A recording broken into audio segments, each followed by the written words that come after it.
नमस्कार विद्यार्थी मित्रांनो, तुमचं स्वागत आहे जय हिंद पाठशाला या यूट्यूब चॅनलमध्ये. आज आपण भारतीय बँकिंग या विषयाच्या नोट्स पाहणार आहोत. चला तर मग सुरुवात करूया. तत्पूर्वी दोन गोष्टी तुम्ही लक्षात ठेवा. कुठलाही विषय शिकताना सातत्य, त्याचबरोबर आपल्या जे काही रिव्हिजन्स आहेत ते ॲटलिस्ट 3 झाले पाहिजे. त्यामुळं तुम्ही हा व्हिडिओ सुरू करण्याच्या अगोदर पॉज करून एक वही पेन घेऊन बसा. पहिले व्हिडिओ शेवटपर्यंत बघा आणि दुसऱ्यांदा तुमच्या नोट्स स्वतःच्या तयार करा.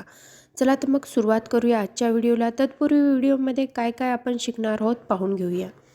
आजच्या व्हिडिओमध्ये आपण भारतीय बँकिंगच्या निर्मितीमागील इतिहास पहिले पाहणार आहोत. मग बँक म्हणजे काय किंवा बँकेचे कार्य, त्याचनंतर पतनियंत्रणाची साधने आणि त्याचबरोबर बँकिंग कायदे या सर्व गोष्टींचा अभ्यास करणार आहोत.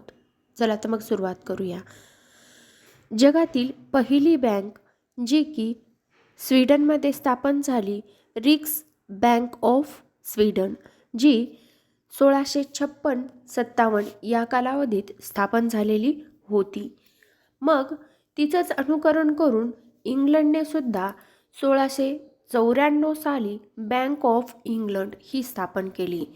या बँकेचं प्रतिमान खूप चांगलं होतं किंवा या बँकेने जे काही व्यवस्था स्वीकारली होती ती खूप चांगली होती. त्यामुळं काय झालं, मुख्यतः याच बँकेचं प्रतिमान सगळ्या बँकेने स्वीकारून 1913ला फेडरल रिझर्व्ह बँक अमेरिकेत स्थापन झाली.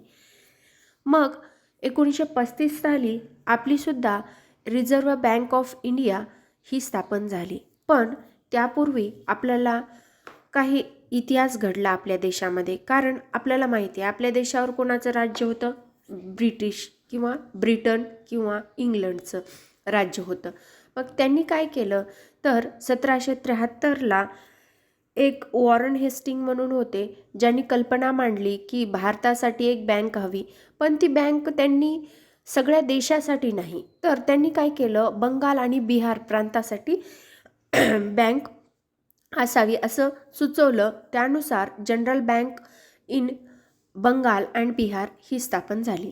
त्यानंतर चेंबरलिन आयोग आला, जो की 1913-14 आला. त्यांनी सांगितलं की आपल्या पूर्ण भारतासाठी एक बँक असली पाहिजे, जिच्यानुसार आपण 1921 इम्पेरियल बँक ऑफ इंडिया ही स्थापन केली. मग ही बँक एकटी होती का 1921ची? नाही, तर ही 3 बँकांची मिळून एक बँक आपण तयार केली होती, जी की बँक ऑफ कलकत्ता 1806 निर्माण झाली होती.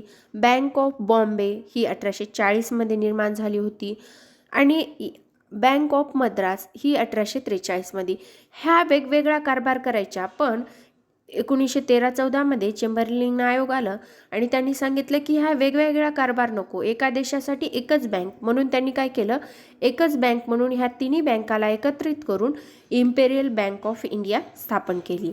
मग 1925-26 हे वर्ष उजाडलं आणि हिल्टन आयोग स्थापन झाला. यानुसार याच्यामध्ये एक महत्त्वाची गोष्ट झाली की पुरुषोत्तम दास ठाकूर हे भारतीय या आयोगामध्ये सदस्य होते. मग हिल्टन आयोगाने सांगितलं की रिझर्व्ह बँक ऑफ इंडिया नावाची संपूर्ण भारताच्या क्षेत्रासाठी एक बँक असावी आणि त्यानुसार आपण 1 एप्रिल 1935ला RBIची स्थापना केली. पण 1927ला केंद्रीय कायदे मंडळात RBI विधेयक पास व्हावं लागलं. त्यानंतर 6 मार्च 1934ला या कायद्याला संमती भेटली. पहिले विधेयक मांडलं जातं, मग संमती भेटते आणि मग 1935ला त्याची स्थापना झाली. मग 1935 ते 37 या काळामध्ये RBIचं मुख्यालय कलकत्ता येथे होतं, बरोबर. मग त्यानंतर 1937 नंतर हे मुख्यालय मुंबईला आणलं. आता हे तर सगळ्या घटना ब्रिटिश काळात झाल्या, तुम्हालाही माहिती आहे, मलाही माहिती आहे, कारण 1947ला आपला देश स्वतंत्र झाला. मग त्यांची जेव्हा सुरुवात केली रिझर्व्ह बँक ऑफ इंडियाची, तेव्हा कोणाची मालकी होती, तर खाजगी लोकांची मालकी होती. तुमच्या माझ्या सारख्या लोकांनी त्या बँकेचे शेअर्स विकत घेतले होते आणि असे 5 कोटी भांडवलाचे 100 रुपयाचा एक शेअर असे शेअर्स बनवले होते आणि ते खाजगी मालकीचे होते. मग आपल्याला माहिती आहे आपल्या देशावर ब्रिटनचं राज्य होतं, ब्रिटिशांचं. मग आता आपल्याला हेच जर आपण बँक लोकांच्या हातात दिलं तर लोक राज्य करतील. मग आता आपल्याला दूध पोळा आल्यामुळं आपण ताकसुद्धा फुकून पिणार. म्हणून काय झालं तर 1948ला राष्ट्रीयकरण कायदा, 47ला स्वातंत्र्य झाल्याच्या नंतर सोबतच 48ला राष्ट्रीयकरण कायदा केला आणि आपण जी काही रिझर्व्ह बँक ऑफ इंडिया होती ती काही लोकांच्या हातात न देता आपण काय केली, ती देशाची संपत्ती म्हणून वापस घेतली आणि 1 जानेवारी 1949 रोजी रिझर्व्ह बँक ऑफ इंडियाचं राष्ट्रीयकरण झालं आणि ती देशाची बँक बनली. पण हे लोक गुपचूप आता त्यांचे शेअर्स सोडतील का? नाही. म्हणून काय केलं, त्यांना जो शेअर्स त्यांनी 100 रुपयाचा घेतला होता त्यांना 118 रुपये दिले आणि असं मिळून आता भाग भांडवल झालं 5.54 कोटी रुपयाचं आणि 1948ला ती पूर्ण देशाच्या मालकीची आपली भारतीय रिझर्व्ह बँक झाली. त्यानंतर हिने कार्य कुण्या देशासाठी केलं किंवा काम कुण्या देशासाठी केलं तर 1937 ते 1947 या काळात ती म्यानमारची सुद्धा किंवा ब्रह्मदेशाची सुद्धा मध्यवर्ती बँक म्हणून कार्य पाहायची आणि 1947-48 पर्यंत पाकिस्तानची सुद्धा मध्यवर्ती बँक म्हणून RBIनं काम पाहिलेलं आहे. मग या RBIचं मुख्यालय मी सांगितल्याप्रमाणे कलकत्त्याला 37 पर्यंत होतं. 37 नंतर ते मुंबईला आलं आणि मुंबईला आजही वर्षातून 2 वेळा राज्य वित्त सचिवांची सभा होत असते. मग या बँकेचं कार्य काय आहे तर या बँकेचं कार्य आहे राजकोषीय व्यवस्थापन. म्हणजेच काय तर जे काही आपल्या देशात पैसा आहे त्या पैशाचं व्यवस्थित धोरण किंवा त्या पैशाची व्यवस्थित स्थिरता चालवणं हे कार्य बँकेचं आहे. आणि चलन व्यवस्था प्रणाली हे पण बँकेचं कार्य आहे. मग चलन नियंत्रित करणे असो का वेगवेगळ्या कायद्याद्वारे खाजगी बँकांना नियंत्रित करणे असो किंवा या सगळ्या बँकेंचा सगळा CRR म्हणजेच आपण म्हणतो त्याला रोख राखीव रक्कम ही सांभाळणे असो, ही सर्व कार्य ही रिझर्व्ह बँक पाहत असते. यानंतर महत्त्वाची सूचना. व्हिडिओ आवडल्यास चॅनलला सबस्क्राईब करा, जास्तीत जास्त गरजू मित्रांपर्यंत शेअर करा आणि हा झाला पूर्ण रिझर्व्ह बँकेचा इतिहास. यावर आयोग मोस्ट ऑफ द प्रश्न विचारत असतो. यातली प्रत्येक लाईन ही खूप महत्त्वाची आहे. त्यामुळं तुम्ही प्रत्येक लाईन व्यवस्थित तुमच्या वहीमध्ये नोट स्वरूपात लिहून घ्या. मग आता कार्यामध्ये चलन नियंत्रित करणे हे खूप महत्त्वाचं कार्य आहे आणि ज्यामध्ये आपण 2 साधने वापरतो, एक संख्यात्मक आणि एक गुणात्मक. आता संख्यात्मक साधनं म्हटलं की त्यामध्ये प्रत्यक्ष आणि अप्रत्यक्ष असे 2 प्रकार पडतात. प्रत्यक्ष साधनांमध्ये बँक काय करते, CRR आणि SLR ह्या 2 गोष्टी. CRR स्वतःकडे ठेवतो रोख राखीव रक्कम म्हणून सगळ्या प्रायव्हेट बँकांची आणि SLR हा तो त्या बँकांनी स्वतःकडेच ठेवायचा असतो, पण हा त्यांच्याकडे ठेवावा लागतो. पण त्या अगोदर CRR म्हणजे काय ही गोष्ट आपण समजून घेऊया. आता एखाद्या माणसाकडे जर आपण पैसे ठेवले बँकेमध्ये तर तो माणूस काय करणार, त्या 1 रुपयाचे 4 रुपये कसे होणार हे पाहणार, बरोबर.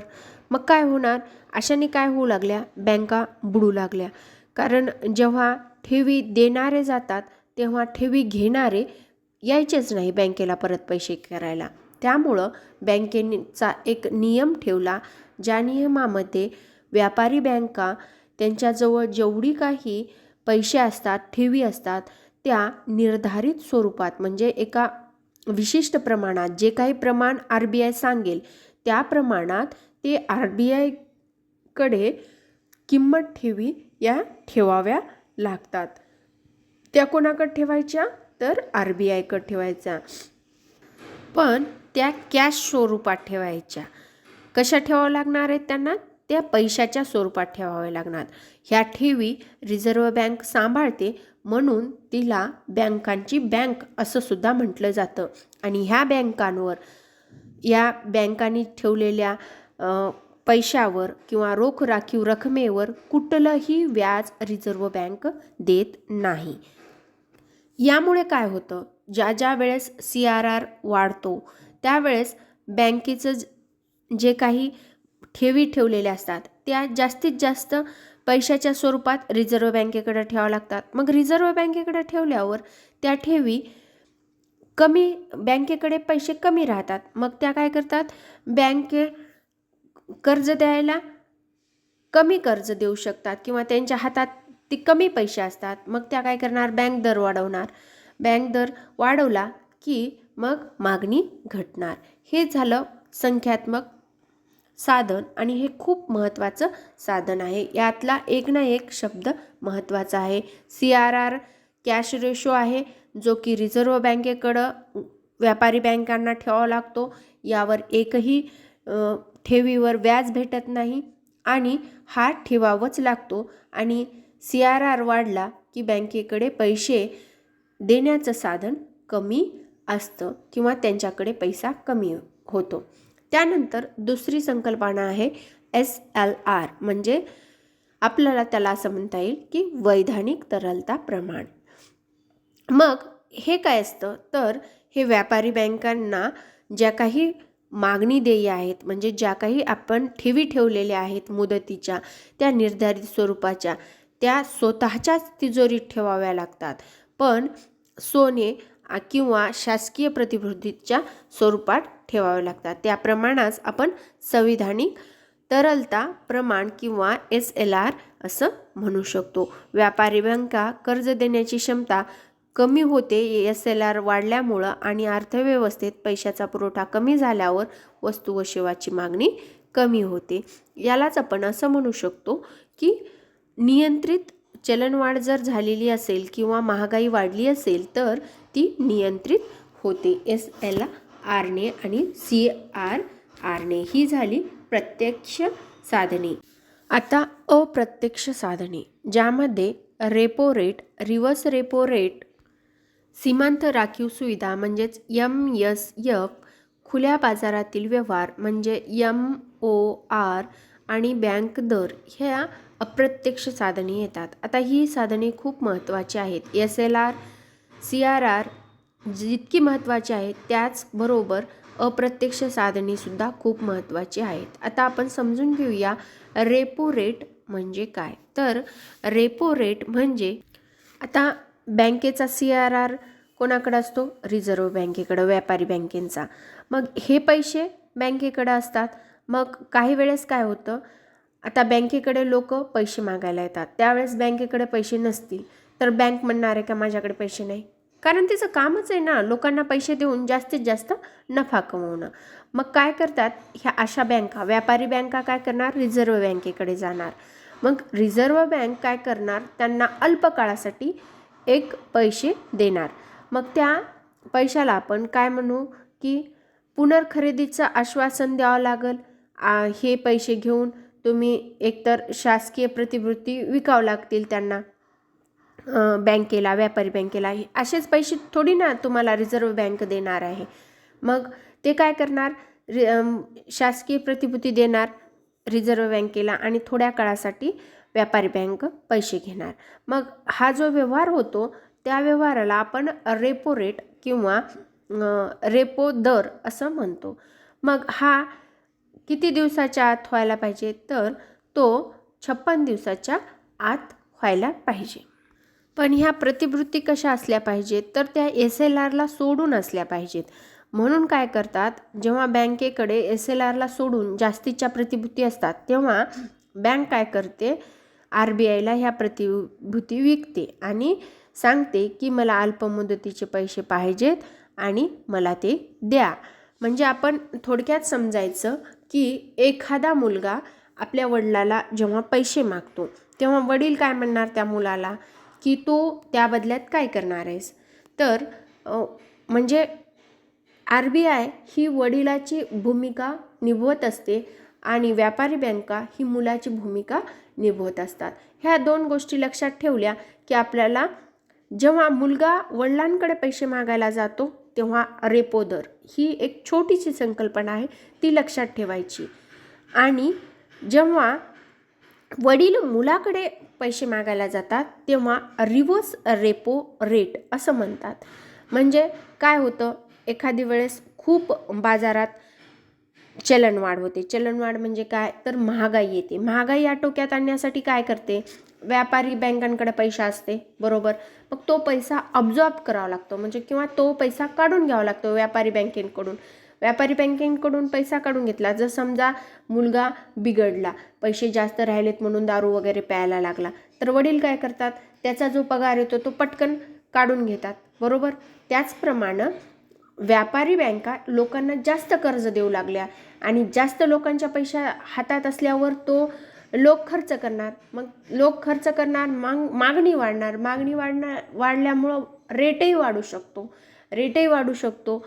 त्यामुळं काय करणार, रिझर्व्ह बँक ही चलन व्यवस्था व्यवस्थित ठेवण्यासाठी काय करणार, म्हणणार की आता मला पैशाची गरज आहे, तुम्ही मला पैसे द्या. आता रिझर्व्ह बँक जेव्हा व्यापारी बँकेंना पैसे मागतो त्यावेळेस हा रिव्हर्स रेपो रेट, म्हणजे वडील ज्यावेळेस मुलाला पैसे मागतात त्यावेळेस रिव्हर्स रेपो रेट हा तयार होत असतो. त्यामुळं रिव्हर्स रेपो रेट म्हणजे रिझर्व्ह बँक जेव्हा व्यापारी बँकांना पैसे मागते आणि त्या बँकेवर जो काही व्याज मिळते त्या व्याजाला रिव्हर्स रेपो दर असं म्हटलं जातं. आता ह्या दोन संकल्पना तुमच्या लक्षात आल्याच असतील.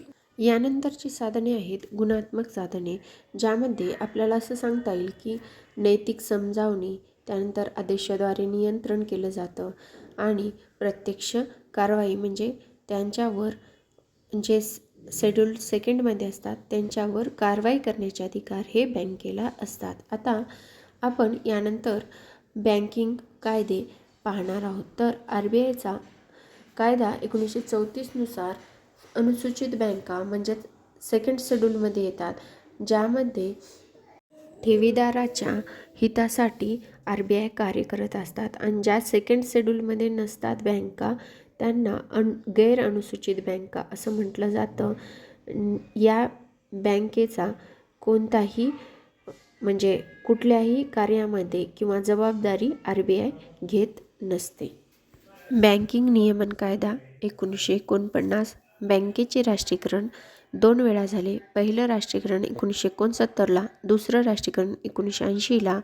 भारतीय स्टेट बँकेची स्थापना, जी 3 बँकेमधून मिळून झालेली इम्पेरियल बँकेचं नामांतरण म्हणता येईल याला, 1955ला झालं.